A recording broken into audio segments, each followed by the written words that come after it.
Hello, dear fans, friends, and subscribers. This is your host Ram, welcoming you to your daily cricket show, Cricket Happenings here on Friday. What a match we had today in Indian Premier League 2019. That man who has been the most dangerous player in IPL 2019 so far, none other than the dynamic and the big power hitter Andre Russell was the one who came in at a situation where KKR, definitely with Andre Russell there, and 68 of 28 balls required, that is something that one could have expected. But the fact of the matter is that Royal Challengers Bangalore, after hitting a par score on this particular ground of 204 runs, 205 runs is what they made today, that itself was really grinded to the dust by this wonderful innings from Andre Russell, who totally kept the Royal Challengers Bangalore absolutely winless as far as IPL 2019 is concerned. And what a knock from this bloke Andre Russell, coming in when the score on I think it was when Dinesh Karthik was out. He just knocked a few balls, and after that it was Andre Russell taking off like an aeroplane. Absolutely splendid scenes at Bangalore, and they humbled the Royal Challengers Bangalore in their own den. Just talking about the game here, Royal Challengers Bangalore for the first time put up a good score on the board of 205 for 3, which was built around Parthiv Patel making 25 of 24 deliveries, which included 3 boundaries. But the partnership that came was from the two kings of cricket. One is Virat Kohli, the current king, and the other one was the former king, A.B. de Villiers. What a partnership! There was a scintillating partnership here between both from 64 for 1. One could feel that this particular pitch was tailor made for runs. There was no doubt about it. And the way Virat Kohli and A.B. de Villiers went on smacking runs, with Kohli putting up Kohli and de Villiers putting on a partnership for the second wicket in probably, I would say, even less than 10 overs. They smacked 106 runs, taking the score from 64 for 1 after 7.5 overs. Kohli was doing all the scoring when Parthiv Patel was at the crease, and Virat Kohli's contribution was 84 of 49 deliveries, which included 9 fours and 2 sixes. A.B. de Villiers came into his own with 63 of 32, 50 with 5 fours and 4 sixes. After that, it was Stoinis who was left with the job. He handled Prasidh Krishna, who was bowling the final over very well by hitting him for a few boundaries and also a 6, as he remained not out on 28 of 13, 3 fours, 1 6. Moeen Ali not out, not, and RCB were having a healthy score of 205 for 3. But again, as I said, the pitch was playing very easy, so definitely KKR would have trusted themselves that it's only a matter of staying there at the crease and knocking off the runs. Prasidh Krishna, who got a hammering at the hand of Stoinis later on, it was a bit costly. 3 overs none for 41. Chawla 4 overs none for 32. Sunil Narine 4 overs 1 for 30. Now the spinners were the best among the business here. Sunil Narine at 1 for 30. Kuldeep Yadav at 1 for 31 of 4. Ferguson was rammed by Virat Kohli and de Villiers to a tune of 32 runs from his 2 overs. Nitesh Rana 2 overs no maiden 1 for 22, and Andre Russell's solitary over disappeared for 16. But Kolkata Knight Riders, Andre Russell did not even feel anything about it that 16 runs went, because what he did was simply out of the ordinary. So if you look at the Kolkata Knight Riders card there, they didn't have a good start. Sunil Narine was disposed of early by the bowling of Saini for 10 of 8 deliveries with 2 fours, and then contributions coming in from Chris Lynn at the top of the order with 43 of 31 deliveries, which included 4 fours and 2 sixes. Robin Uthappa contributing 33 of 25, which included 6 wonderful boundaries. Nitesh Rana making 31. So everyone made a bid for it. 37 of 23, 1 4 and 2 sixes. But when Dinesh Karthik got out, I think the Royal Challengers Bangalore were controlling the Kolkata Knight Riders innings. They had them on a leash there, with Karthik trying to up the tempo there, and Karthik had 19 before he fell to the bowling of Saini, and the score at 153 for 5 in the 17th over. And now we had that dynamic person, Andre Russell, at the crease. And as I said, when Andre Russell is at the crease, especially in the form that he's in right now, red hot form, I would have definitely said 99 times out of 100 that Andre Russell is the dangerous bloke. And I was so right here, because the way Andre Russell played, he knocked a few balls, and after that he climbed on. It all started off in that I think 68 of 28 balls required. It was in the 18th over he started the hitting. It was Mohammad Siraj who was bowling, who actually look at the power of this guy, Andre Russell. In fact, Mohammad Siraj bowled a beamer, and Russell actually put it out of the ground. That was a wonderful shot, and the umpires had to remove Siraj out of the attack because he bowled a beamer. Probably that was the second beamer he bowled, and that's the precise reason Siraj was removed from the bowling, and the balance two balls had to be bowled by Stoinis, and he clubbed Stoinis for 2 sixes. And then the equation came down to 53 of the last 2 overs. Tim Southee was good ball, but Andre Russell had made sure that this Tim Southee over was the one he was going to totally finish off the match. He almost finished off the match. In fact, he brought the scores to level at 205 for 5 by smacking 29 runs in a Tim Southee over, and Tim Southee's over figures were beyond ruins, I would say. 4 overs cracked for 61 runs, with Andre Russell was absolutely electric. 29 runs taken. There were 3 consecutive sixes of the bowling of Southee, and then he hit 1 4 and a 6 to complete it. So in all he had 4 sixes and a boundary to take 28 runs, and 1 run was the first ball where Shubman Gill took that single. And Andre Russell had leveled the scores, and what a player he is. He comes in, he muscles 48 runs, unbeaten runs of just 13 deliveries, which included 7 gobsmacking sixes and 1 boundary. Gill was not out in 3. Game over, 206 for 5. That was the end of the match, with Kolkata Knight Riders totally with Andre Russell totally hitting the RCB absolutely hard with his win, and now RCB are still hunting for their first ever win in IPL 2019, and one can't believe that it is Virat Kohli who is leading the team, with which boasts of AB de Villiers and other players, and still they have been kept winless in the tournament. Look at that bowling figures that actually our friend Andre Russell ruined. It was Tim Southee, 4 overs cracked for 61 without a wicket. Saini, 4 overs 2 for 34. Yuzvendra Chahal, 4 overs 1 for 24 was the best.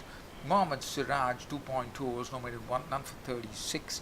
Pawan Negi, 3.1 overs, no more than 221, and 1.4 overs for Stoinis, 28. Andre Russell, the muscle man, I would say, of West Indian cricket, or absolutely of KKR right now.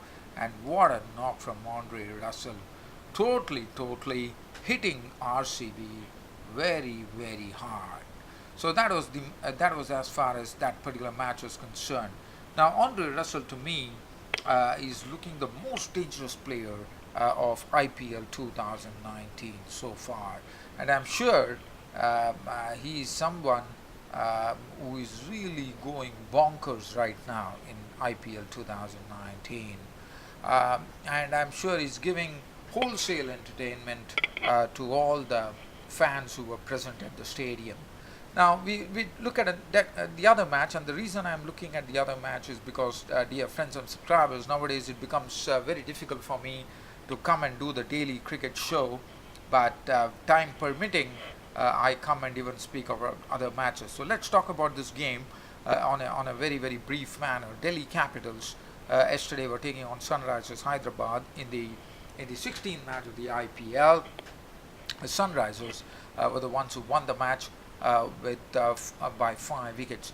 It was a low-scoring match in that. Delhi Capitals 129 for 8. So let's have a look at the card there. Delhi Capitals 129 for 8. There was only one player who really got to grips with it, as the pitch was slow.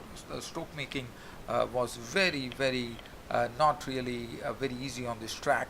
And Shreyas Iyer made 43, the captain of the team, of 41 deliveries, 3 fours and 1 6. And the other contributor was Akshar Patel at the end, hitting out with an unbeaten 23 of 13, which included 1 4 and 2 sixes. Other than that, there was not much of a contribution. Shaw fell for 11, Dhawan for 12, 5 to Pant, Tewatia 5, Ingram 5, Morris 17, Rabada 3, 129 for 8, and definitely with 129 for 8, there was still hope for the Delhi Capital, because as the pitch was playing slow. But let's look at the bowling card. Kumar 227, 221 for Mohammad Nabi. Mohammad Nabi is someone who is really, he gave a tough time the other day too, picking up 4 for 11, and today too he was really very good on this track. 4 overs 221, call to 35. Rashid Khan bowled a very economical spell of 4 overs 1 for 18. Sandeep Sharma 4 overs done for 1 for 25. Now Sunrisers Hyderabad were chasing 130 to win for 20 overs, and one has to really doff the hat to this person, the opener. As you know, David Warner, the success story for Sunrisers Hyderabad has been David Warner and Jonathan Bairstow, who have actually had 3-century partnerships, and then I had a partnership of 64, I reckon. So basically they have not been dismissed in the power play, and this was the first time I have a feeling they were dismissed within the power play overs, and that really speaks volumes of this two batsmen. Today David Warner was not able to get things going. He was a victim of Rabada for 10 of 18 deliveries, but Bairstow on this particular slow track, where, as I said, the strokes were not easy to play, Bairstow really took it on and made a man of the match knock of 48 of just 28 deliveries, 9 fours and 1 6 embedded into that. Vijay Shankar made 16, Pandey 10, Huda 10, and finally it was Mohammad Nabi who brought the winning stroke with a beautiful shot of the bowling of Kagiso Rabhada into the crowd for a 6. And Mohammad Nabi was not on 17 of 9, 12 with 2 fours and 1 6. Game over with the Sunrisers Hyderabad winning the match by 5 wickets. As far as the bowling was concerned, Lemichani gave away 32 runs with 1 wicket in his 4 overs. Akshar Patel was the most economical on this pitch, 4 overs 1 for 18, 3 overs 26 for Chris Morris. Rabada 3 overs, no made 1 for 32, went for some, he was given some real stick by the batsmen, especially Bairstow. Tewatia none for 1 for 10, Ishan Sharma 1 for 5. So that was the story as far as the Delhi Capitals and Sunrisers Hyderabad was concerned, with Sunrisers Hyderabad winning that match. Now, just before I leave the cricket show here, I would like to talk about Afghanistan cricket. Now, Afghanistan Cricket Board has made wholesale changes onto their Afghanistan cricket team. Now, the changes that they have made is that they have decided to give Asghar Afghan, they have relieved Asghar Afghan of his captaincy, who has been leading the team for quite a long time. Now, what they have done, now one is only really questioning whether that was the right move, considering that the World Cup 2019 is just 56 days away. Looking at that, just wanting to tell you what exactly has happened. So, Afghanistan Cricket Board has decided to induct new blood as far as captaincy is concerned in all the 3 formats of the game. So, Rahmat Shah, the technically perfect player, has been named the captain in test matches, permanent captain of the Afghanistan in test matches. Rashid Khan the world crowd puller, the wonderful leg spinner Rashid Khan has been named the specialist T20 captain for Afghanistan, and also the as far as one day cricket is concerned, one day also one is inclined to believe that Gulbuddin Naib, the all-rounder, would be the one who would be taking the mantle of captaincy in the World Cup 2019 for Afghanistan, and that would be a proud feeling, no doubt about it.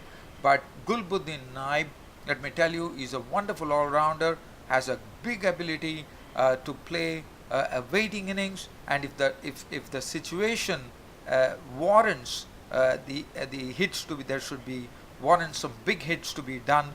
Gulbuddin Naib is a very dangerous player, and Gulbuddin Naib is also a very skiddy medium pacer as well.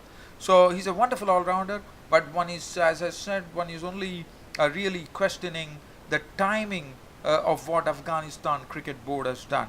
I definitely commend that they wanted young blood to be inducted and taken the captaincy. That's the very bright move. There's no doubt about it. But what one is really wondering is this timing, is this particular move, especially with the World Cup looming large in 56 days' time in the United Kingdom, is it something which was really needed? One thing that I could say here is that there is also a lot of inexperience into the fray. Rahmat Shah, probably not captain much. Rashid Khan, yes, he has probably captained a bit, so I can go with that. And Gulbuddin Naib has played very little first-class cricket for Afghanistan. But yes, whatever he has played, he has really cashed in, no doubt about it. And whether into going into such a big world stage like the World Cup, whether this inexperienced all-rounder Gulbuddin Naib would be the one who would be actually leading Afghanistan in the World Cup as well, that remains a moot point. And one, as I said, one is only examining the timing.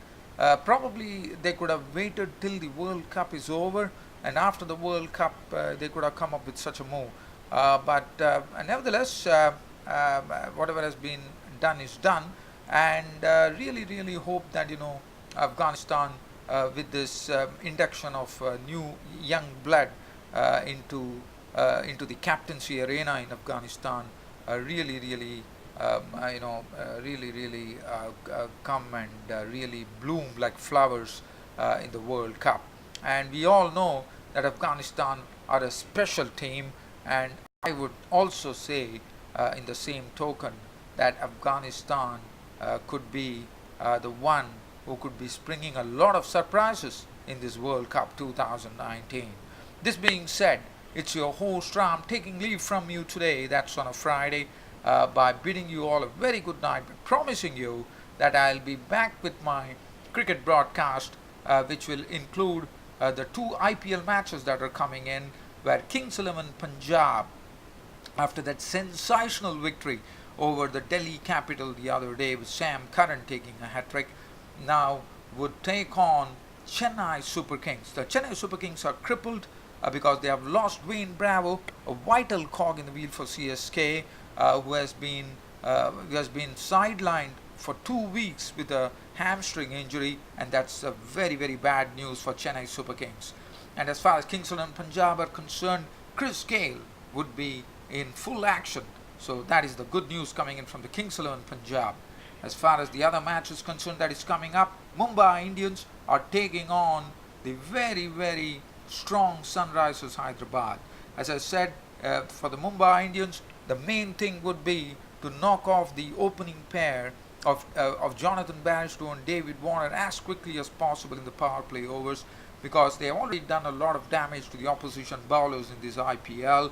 And Mumbai Indians, the key for Mumbai Indians, if at all they have to win against Sunrisers Hyderabad, in my opinion, would be to get those two batsmen, David Warner and Bairstow, pretty quickly in the piece. Well, dear fans and subscribers, this being said, it's about time to pull up the wind down button this day today, and it's a big good night from me here from my studios. Thank you.